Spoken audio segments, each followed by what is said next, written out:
Welcome to the Reality Revolution. I'm your host, Brian Scott. I have a delightful collection of different channelings from Quo and the Confederation today, dealing with everything from psychic vampires to thought forms, and a host of other discussions, including angels as well. It's always hard to give you an underlying theme because they cover so much, yet they often repeat the same amazing messages, and some of this is just so much fun to read. I really enjoy reading Quo. The first is from a session in 1978 where they introduced the channeling outside of a question, saying, "I am Hatan. We of the Confederation are speaking to you this evening of understanding. We feel that it is important that man upon planet Earth learn to understand that which occurs around him and that which occurs within him. For in understanding these things, man can gain a greater insight, and then man can proceed forward with understanding. And with that understanding, he may weigh the outcome of his actions and therefore determine the proper avenue of action for him to take. But understanding, my friends, those things that you need to understand is somewhat difficult for man on planet Earth. Consider, if you will, when all of you attended your educational processes, in the subject that you call mathematics, you are often given a problem. And for that problem, you must arrive at an answer. Consider, if you will, to know the answer is only a portion of solving the problem, for you must understand the problem and the means by which to derive the answer. Therefore, in this situation, knowledge and understanding are two separate factors which commune together and assist you in solving the problem before you. So it is that man proceeds through his life, knowing many times the outcome of his actions, but not precisely understanding the intricate workings of his actions. With proper understanding, man upon planet Earth could become the God on planet Earth. For indeed, the difference between men and gods is understanding. Knowledge you have. It has been a portion of you always. Wisdom is the proper application of that knowledge. But understanding, my friends, is the knowing when to apply that wisdom. Understanding is knowing how to arrive at the answer. Understanding is the most important ingredient in the overall spiritual growth of mankind. Indeed, you may arrive at certain conclusions, and they may be beneficial for you, but the benefit in most circumstances is less to you unless you have understood the workings of these actions. We of the Confederation have applied many of your years, more than you have ever imagined, to just gaining understanding of the universe and the way all things function within it. And we have yet to arrive at the point of total understanding. And we feel it to be true that we shall seek greater and greater levels of understanding for eons to come as we grow within this universe. But as we have progressed in our understanding, we have seen our growth come more rapidly. For my friends, all life within this universe is very simple, like that which you call mathematics. For all thought produces an energy wave, and an energy wave produces a certain action and reaction. Each is able to be calculated if you have gained the understanding to monitor, shall we say, these thoughts in a way that you are aware of their conclusion. We of the Confederation know beforehand that our thoughts and actions will bring about. We understand these things to a greater degree, even though we have not perfected the application of the understanding that we have gained. It is as with all things, practice is needed. Man upon planet Earth needs to begin to practice. He needs to begin to practice the monitoring of his thought actions. He needs to begin to practice in understanding knowledge and wisdom. All of these things are greatly enhanced through the process of meditation, which is perhaps the greatest thing that you may practice in your life experience. But man upon planet Earth presently proceeds to think, shall we say, improperly, thus accumulating greater and greater degrees of misshapen conclusions to his thoughts and actions. And he continues to wonder why. But if man developed his understanding, he would know why things are as they are, for he has created them, and he, being the creator of his experiences, should accept upon himself the responsibility for those creations and begin to apply understanding. For understanding, my friends, is not only recognizing the functions and mechanisms of your thoughts and actions. Understanding is applying love. For in understanding your actions, you may determine whether they shed love to your fellow man, and if they do not, then we say that your actions are improper. For whatever you do, my friends, it does indeed affect all mankind. Whether you see that effect going any further than your own personal experience or not, you have placed an energy into your atmosphere, an energy that will never die, an energy that will pass among many people and affect in some small way their own being. So whether your actions be self-centered or directed towards the peoples, you must care and love one another enough to gain the understanding so that you may create for yourself and with others the environment that man upon planet Earth desires. We understand your difficulties within your society. We understand what may seem to be your lack of knowledge, and it is this understanding that has made us capable of reaching forth to you and sharing our knowledge and our love with you. For we would react much as the man upon planet Earth if we did not understand your actions and your circumstances. For it is the nature of man throughout the universe to question and to even judge that which he does not understand. So consider, if you will, the importance of understanding. Recognize the difference between it and knowledge and wisdom. Recognize the link between the three and look at the actions and the thoughts within your life and attempt to understand them. Attempt to see their outcome, and by seeing this, you may gain a greater degree of understanding than you have now. We of the Confederation cannot do these things for any of you. We can only share with you our thoughts. Hope that you accept them and apply them and work with them. And if they prove to be of no value to you, we suggest that you refrain from using the knowledge that we give. But we of the Confederation have used our methods for a great length of your time, and we have found them to be beneficial to us. And we know that they shall bring the same benefit to you if you apply them in your life. We of the Confederation indeed are not a source of ultimate truth, and shall never claim to be so. We are a source of limited truth and limited understanding, ever progressing, as is man upon planet Earth. We are only to some extent more fortunate than you, for we have progressed through your present experience and into ours. Indeed, upon your level of existence, understanding is somewhat different than upon ours, and it is one of the greatest keys to reaching any upper level that you would desire. We of the Confederation look upon you, and even we wonder at times why you do not see the simplicity of your difficulties. And the answer is immediately within our consciousness, for we see that man's understanding is far behind this knowledge. And only recently, unfortunately, man's wisdom has begun to flourish. Work on these things and you shall notice a change within yourself. We of the Confederation are pleased to be with you. We shall always be with you, whether you are aware of us or not. We watch over you, and we love each and every one of your peoples, for we understand their situations and love the divinity within each one of them.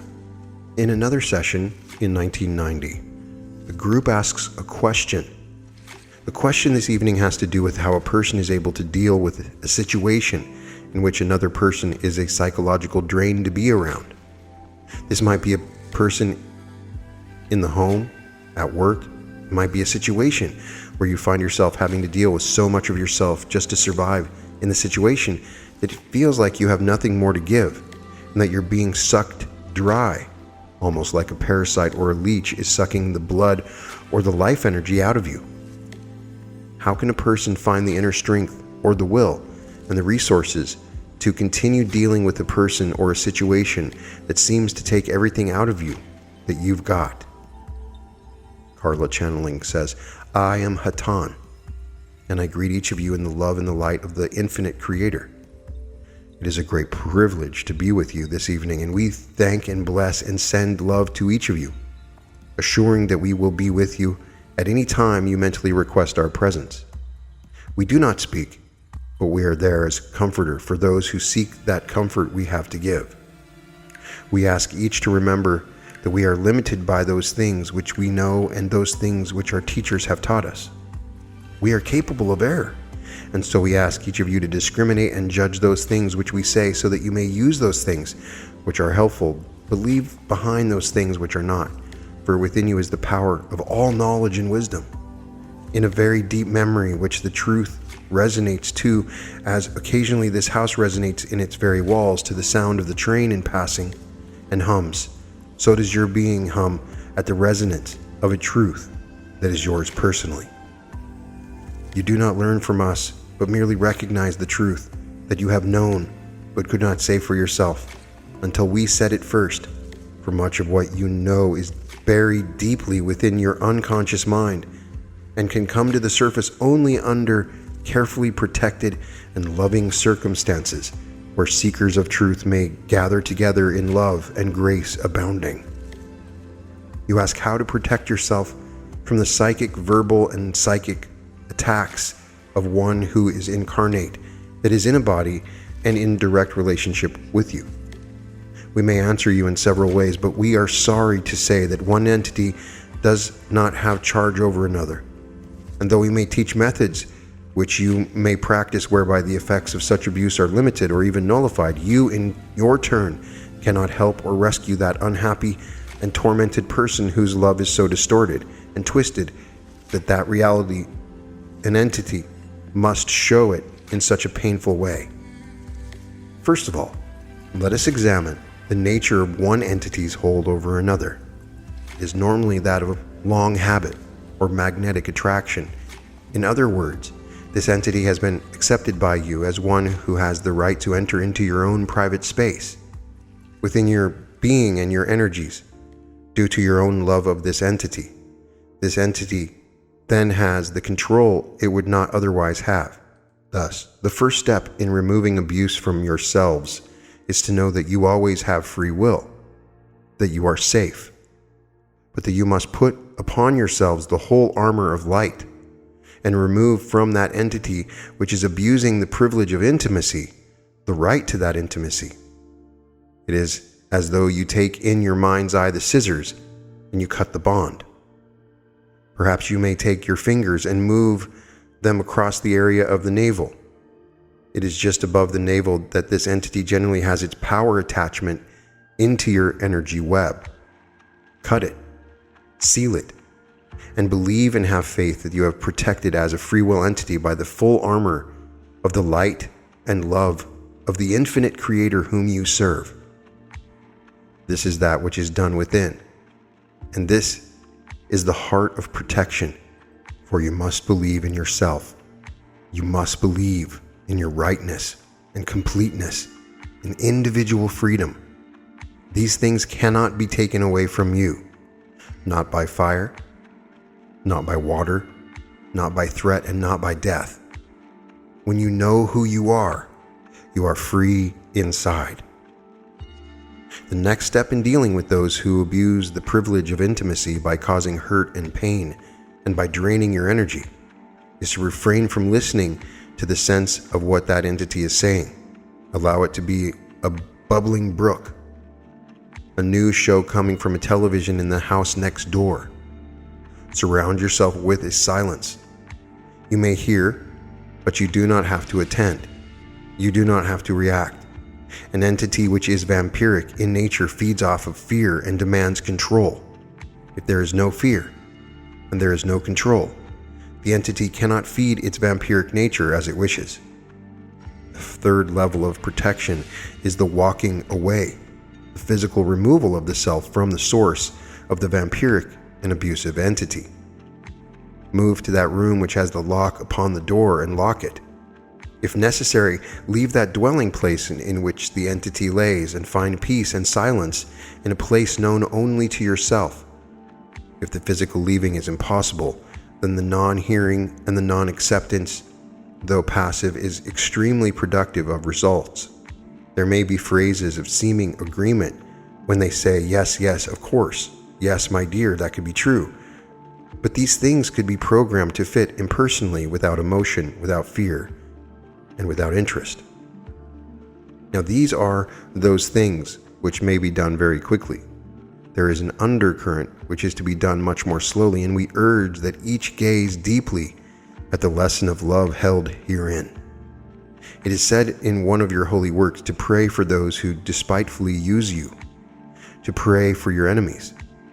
For what good is it to pray for those whom you love? Is that not easy? Would that not be simple for you?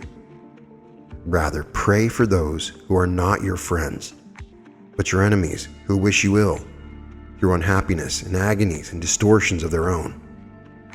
Pray for them with all your heart. Pray to forgive. And as you become strong inside, pray to forgive the you that was weak enough to attain to such nonsense as that of a vampire who wished to make you a prey. Pray and love and nurture that vulnerable small self that could not defend itself against an overpowering vampiric presence. In praying, you will find forgiveness, and forgiveness stops the karmic tie that binds you to this person. In forgiveness is personal freedom.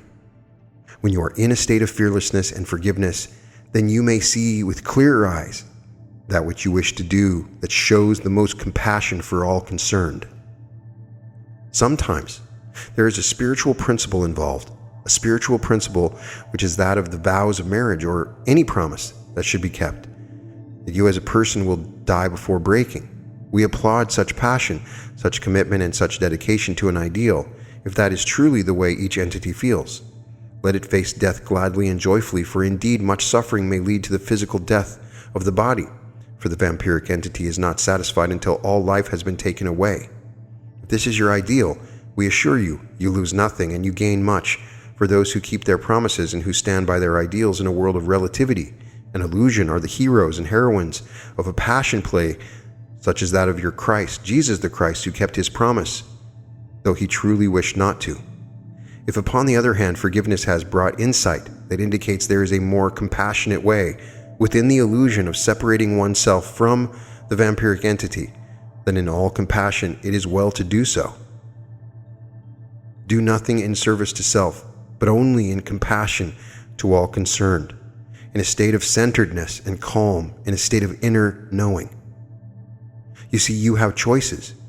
You may choose several ways to be of service. In order to do this, you must know yourself well, know that of which you are capable and that which you truly desire. It may well take some time to remove the habitual reactions of fear and helplessness against such an overpowering entity, yet in truth, you are, as all are, equal spirits. Because one entity is of service to self and wishes to control others does not mean that that entity may do that. For each entity is of equal strength. Each of you is the warrior self, completely calm at the center, completely relaxed, and able to respond in compassion and courage and in effectiveness to those attacks which are perceived. So you see, it is the self that must be fully realized by the self. It is no interaction with another that gives one personal strength. It is the sure and certain knowledge of the self. The habits of a lifetime may have taught each that the self is not equal to the vampiric entity, but habits are only habits. You may think of them as addictions. You may think of ridding yourselves of them as you would think of a friend attempting to cease smoking a cigarette or drinking the whiskey. You need not be an addict. You may prefer to choose another way to be. In this effort, you are never alone, for as you pray, unseen entities of love and light are about you on every side.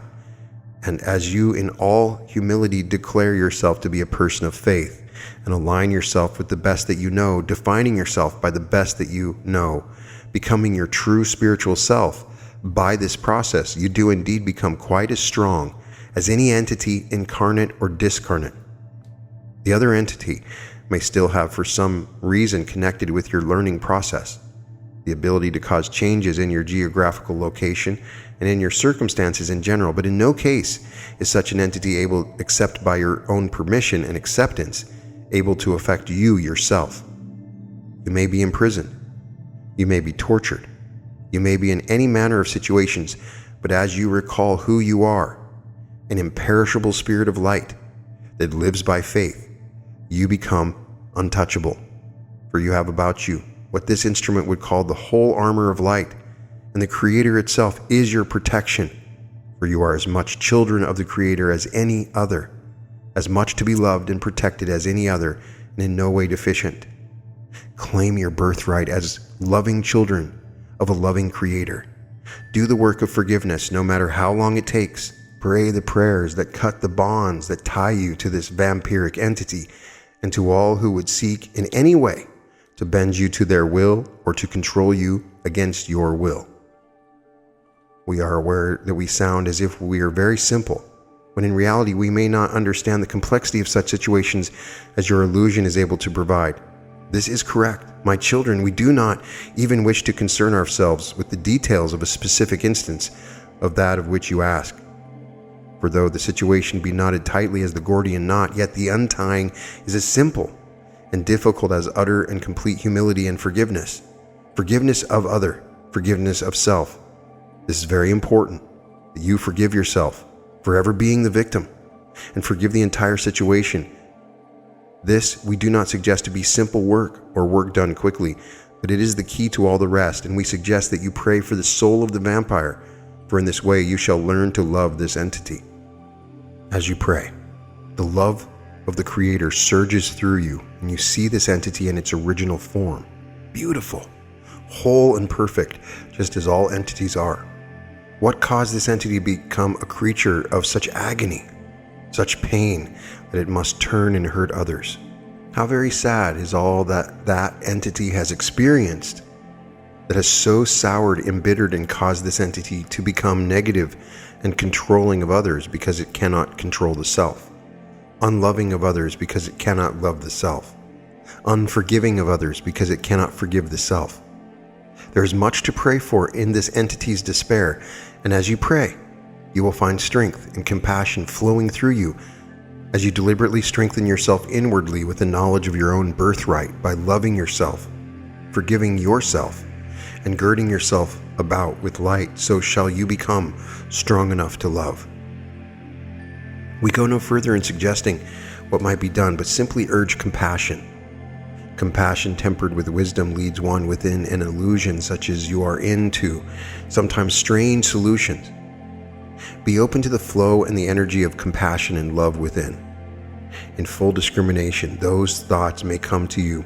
Move gently, humbly, and confidently to follow the will of love itself, and do that in your life and in your actions, which best expresses your best awareness of the implications of that knowledge and that love which is yours. It has been said, it is impossible not to make mistakes. That is the nature of this illusion, yet each mistake is a blessed one which holds a lesson of love. When you are discouraged and at your weakest, picture yourself in the arms of the Creator, nurtured and cradled and loved, infinitely loved. Thus shall you nurture yourself until your pain is quieted and your faith is reawakened.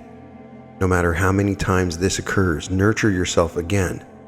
That is, allow the nurturing Creator within, that female divine principle, to love and cradle and hold you and rock you and care for you until you may rest in bliss and quietness and renew your strength of spirit. Then shall you awaken to the difficult manifestations of this illusion and move into those patterns that are so painful with a stout heart and a full armor of light and love, and you shall do very simple things and shall love and shall not hear and shall not be affected, and if necessary and possible, you shall walk away. One who seeks to control others deals with indifference quite poorly, and indeed becomes helpless before a persistent and continued indifference. As the storm rages about you, we urge you to gather to yourself your birthright and be who you really are, children of love, children of the one infinite Creator of all things. Love one another, my children. This is the greatest wisdom that we know, because that which we have said contains several distinct lines of thinking. We suggest that this group of words be heard several times, that it may more completely be grasped and become a part of your deeper mind. As always, we urge you not to accept anything that does not make sense to you, but only follow the advice that seems to resonate within you a re-echo of a bell. My children, how we love you and how grateful we have been with you this evening speaking through this instrument. It too had need of those words, for it too faces the vampire that is impersonal, which is called pain. Too often does this instrument forget that it is a child of love and does not need to fear the illusion of pain. Your pain has eyes, a face, a form, and a seeming reality. This instrument can in no way seize hold of a vampire that attacks it. Yet pain of heart or soul or mind or body is of one and the same nature. It is the vampire which must be faced, loved, forgiven, realized as part of the self, taken into the self, and made so much a part of the self that it is not chosen. There is no longer any fear. There is no longer any adversity. There is no longer any struggle, which is the power of your own faith in love. Question: how do you go about removing your attention from pain long enough to begin building a part of yourself that is apart from it? I am Hatan, and am again with this instrument. My sister, this is a query to which there is no easy answer. The steady, acute pain takes one's attention to the degree there is little left to spend in any other endeavor. Of this you are well aware. The prayer without ceasing that is so much of your life pattern is the only avenue of which we are aware that offers any respite from the pain that would be sufficient to build a concept of oneself that did not include persistent pain. For when the prayer is offered not only in an unceasing manner, but with a power of sincerity and devotion that is sufficient for that entity, there is during that praying the beginning of the removing of the consciousness from that place of pain within the physical body to that room within the heart where the prayer is offered, and where there is the possibility of grace that may work within the physical body complex to begin to calm the raging sea of pain. However, we cannot say that this is what you would call surefire remedy, for we are aware that there is not only the pain that you feel within your physical vehicle, within your mental vehicle, and within your emotional vehicle of your being, but that what is felt there has the eye of those who would increase your burden and take every opportunity to do so. Thus your challenge is far greater than our words in response to your query, and we can only give you but poor words at this time, with our intense admiration for the effort you put forth in enduring and in attempting to overcome the pain that is with you as a constant companion. And in another session in 1988, the group asks, are we sometimes influenced by the negative polarization of thought forms which have been created perhaps unknowingly through the mental activity of social groups?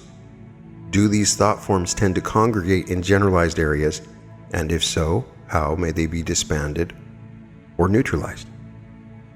I am Quo, and I greet you in the love and in the light of the one infinite Creator, whose blessing and ours be upon you as we greet each and thank each for allowing us to share. We are most grateful to be given this opportunity of sharing with you in that sweet communion which is called meditation. For as we join you in meditation, we slip into a sea, an archipelago dotted with so many small islands of light, of all who sit in prayer and meditation. And as we come into your presence, so share we, and you also, in the great undergirding strength of the many, many entities seeking truth and generating light just as you are. There's much beauty in the increase in lights and in the increase in hope, and as we speak with you and meditate with you, we rest in the joy of the shared quest, the brotherly journey and the great work of service to all the sons and daughters of light. We are but here as your humble brothers and sisters. You must know that we carry no gospel, give no testament, but only our opinion, a testament of its own, for it is true to our perception of our experience. We are hounded, however, by the relentless subjectivism of our identity, and though that which we know has brought us this far and gives us hope for further learning and joy, yet also must we say that we cannot see the other side of mystery, nor should any answer to any question which we or any give be considered substitutes for that unblinking focus which the pilgrim has upon the love within which lies all truth, that beacons always around the next bend of the path of the pilgrim. Move forward, and that beaconing presence casts its shadow one more ridge further along the way, or so it would seem. We are speaking of our attitudes towards the Creator, of the great humility we feel as we attempt to communicate with you, pilgrims along the same path, in a tone of general awe, for we feel that, especially in regard to the question which has been asked, it be understood that beyond all powers of good or evil lies the mystery of the necessary existence, for why should we perhaps not be? Yet we are, and in astonishment that seems to go on forever, we gaze upon the tempting dark forest of mystery, whose heavenly trees forever cloud the vision of ultimate truth. The central and persistent regard for this mystery, the coming into relationship with this mystery, is central.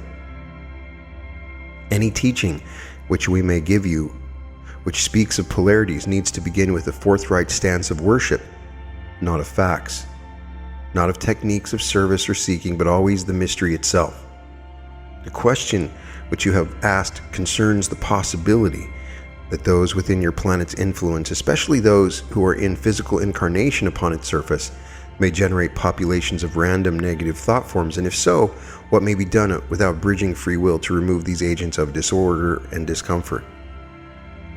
Most of those upon your surface are seldom capable of creating the strength, or shall we say polarity, of negativity in a trustworthy enough manner that thought forms of independent existence might emerge into being upon the levels of what you would call the lower astral plane. However, a significant amount of suffering or any extreme emotion along certain lines, either positively or negatively polarized, can and does create an aura or nimbus of like weak thought forms, which together seek then to become the psychic vampire, taking the energy needed for independent survival if they are negatively polarized from the fear of others, if they are positively polarized from the awe, love, and compassion of others. Perhaps the greatest single life-threatening instance of the negative thought form is that found within your hospitals. For those who are there are often experiencing extreme physical catalyst in the distortion towards pain, and thus immensely radiant of vibration along physical lines, which often entrain, depress, and nearly madden the emotional circuitry of the same entity. This rich harvest of pain and suffering, fear and despair is well enjoyed, and thus those who are already ill experience even more unease of mind, body, and spirit, as they must remain free from those emotional expressions manifesting from the catalyst of pain which attract negative thought forms. Indeed, this relentless positivity of thought, that is the sheer reluctance to view or experience negativity, is most powerful as a weapon, a shield and buckler against which armor negative thought forms have little sway. For the mind that is stayed already upon those truths which dwell in unity and peace, there is no entrance for surrounding negative auras into the experience of one who, by the habit of positive thought, does not express itself in terms of negative emotions, which may then provide food for those vampiric entities called negative thought forms. We may gaze upon many sources of negativity, many clouds of negative thought forms. The difficulties which lie beyond, behind, and beneath and around the waking experience of those upon your planet at this time have caused those entities younger in your years to experience a speeding effect mentally and emotionally, and sometimes physically also, so that there are those who have experienced your culture's more painful problems of stress and importance put upon relatively unimportant things. Even those who are young in years have become no stranger to despair, no stranger to pain, and thus no stranger at all to those thought forms which dwell upon depression, anxiety, and fear, so that depression itself becomes food, and the thought forms become stronger, and other vulnerable entities are then, shall we say, infected and encouraged by such vampiric entities. We would mention one other source of negative thought forms beyond those which are obvious from the sufferings of hunger, poverty, and other wretchedness, and that is the thought forms which may be termed the husband and the wife. These conditions of being and manifesting have, as do many experiences which have become mixed in their blessings, both negative and positive aspects. An immense and centuries-old thought form of dissatisfaction has over many of your 100 years, centuries, produced a situation in which it takes conscious effort upon the part of any entity which is mated, for there are the energies wherein one is mirrored to another, where disharmony shall take place, and this disharmony then attracts the great intensifier of that which feeds upon emotion. In conclusion, we may say that any whose feet are set upon the path towards the true and beautiful in service to others and in the love and the light of the one infinite Creator, each occasion for negative emotion shall also be an occasion in which it is possible to accept the relationship of food given to those who would feed from the negativity expressed. And as in all cases where negative thought forms are encountered, the solution is, the instrument has just informed me, much too simple. The conscious turning of the mind and heart to positive thought, to the generation and the remembrance of service offered and love given as the one only weapon of mind and heart which may starve away those thought forms which can so intensify and make maliciously enjoyable the experience of negative emotion. Please remember that in all your behavior you are but manifesting that which you are. That which you are dwells so deeply within you that it is the journey of 1,000,000 lifetimes to discover. And now how we look to see our true identity. And when we find it, we shall be no more at last. If we are successful, yet we shall be all that there is. Turn to the source. Turn to the end of all seeking.